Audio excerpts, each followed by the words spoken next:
रानी ने राजा को नहीं पहचाना, ना राजा ने रानी को। राजा कहने लगा तुम आई तो हो यहाँ मुर्दा लेकर के, लेकिन मुर्दा के लिए कर कफन लेके आई हो, इस जो मरघट का नियम है। रानी बोली महाराज मेरे पास तो कुछ नहीं है। हे मरघटिए, आप मेरे पुत्र की अंतिम प्रक्रिया प्रारंभ करो, मेरे पास तो कुछ है नहीं, कृपा करो थोड़ी तुम भी। हरिश्चंद्र कहने लगे तू झूठ बोल रही है,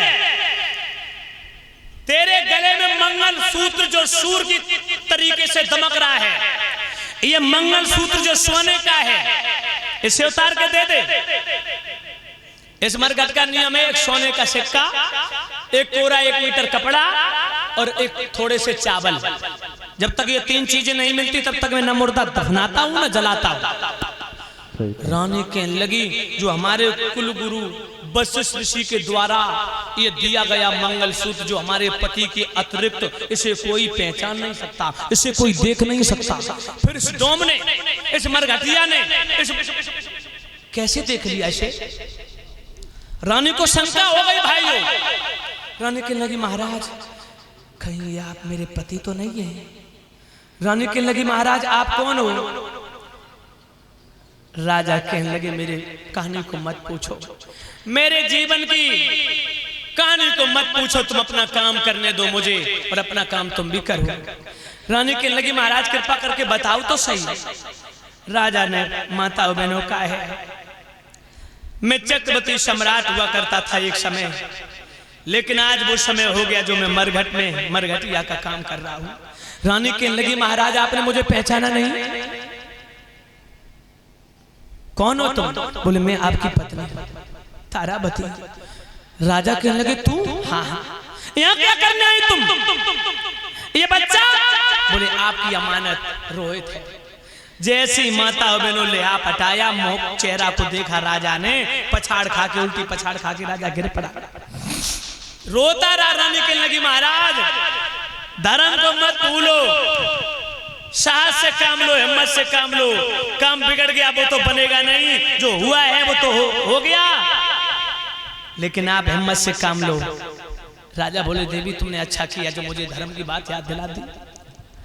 राजा कहने लगा तो यहाँ क्यों लाई हो? बोले अंतिम संस्कार की प्रक्रिया अपने हाथ से कर दो। राजा कहने लगा मैं बड़ा पापी पिता हूँ, जब बाप मर जाता है तो बेटा जलदान पिंडदान करके बाप को पाल लगा देता है, लेकिन बेटा मर गया बाप जिंदा है। राजा कहने लगे हमें कर कफन चाहिए, तब मुर्दा दफनाया जाएगा, जलाया जाएगा तुम्हारा। माताओं रानी कहने लगी महाराज ये इस समय तो मेरे पास कुछ है नहीं। राजा बोले देखो मैं अपने हिस्से के चावल तो छोड़ सकता हूँ, लेकिन एक स्वर्ण मुद्रा 1 मीटर कोरा कपड़ा मुझे चाहिए। रानी बोली महाराज कैसी बातें कर रहे? राजा कहने लगे नहीं देवी मैं अपनी मालिक की आज्ञा का पालन करूंगा, अपने मालिक की आज्ञा का उल्लंघन नहीं कर सकता हूं। देखिए भक्तों धर्म की मर्यादा। राजा बोले जो मेरे मालिक ने आदेश दिया मैं उसमें बिल्कुल आनाकानी नहीं कर सकता हूं। रानी बोली महाराज तो ऐसा करो तुम मुर्दा को रखाओ, मुर्दा की रखवाली करो, और मैं अभी जा रही हूँ काशी के राजा के पास में जाकर के दौलत लाऊंगी, सोने का सिक्का मांग लाऊंगी, कपड़ा मांग लाऊंगी, उसके बाद मैं तुम्हें दे दूंगी।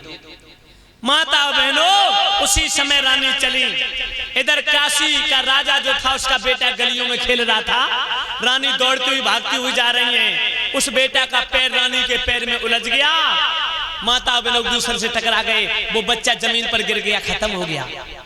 रानी ने उसको उठाया, देख रही है उसकी सांस भी नहीं है, अब तो श्वासें निकल गई, प्राण निकल गए। तब तक राजा के सैनिकों में रानी को पकड़ लिया और राजा के पास में लेके गए, कहने लगे महाराज इसने आपके बेटा को मार डाला, इसे देखो। राजा ने आदेश दे दिया इसने मेरे बच्चे की मौत की हत्या की, ले जाओ इसे चौराहे पर जाकर के शिला पर रख के इसके सर को धड़ से अलग कर दो। राजा ने जब आदेश दिया माताओं जल्लाद लेकर के चले, कालू डोम को बुलाया, कालू से कहा कालू ले तलवार इसे मार डाला। कालू मेहता ने हरिश्चंद्र को मरघट में जाकर के अवगत कराया कि राजा के बेटा को एक डायन ने मार डाला, राजा ने उसे मृत्यु दंड देने का फैसला सुनाया, उसे मार दे। रानी का कोई दोष नहीं माताओ। राजा हरिश्चंद्र तलवार लेकर के जैसे ही पहुंचे परीक्षित महाराज अपनी प्राण प्यारी रानी तारावती को देखा, राजा के आंखों में आंसू आ गए। बोले देवी तुम? कालू डोम से राजा कहने लगे ये हो ही नहीं सकती, डांस ने नहीं राजा के बेटा को मारा होगा। बोले नहीं महाराज नहीं, मैं तेरा मालिक हूं, तू मेरा नौकर, मेरी आज्ञा का पालन कर, इसका वध कर दे, इसका सर धड़ से अलग कर दे।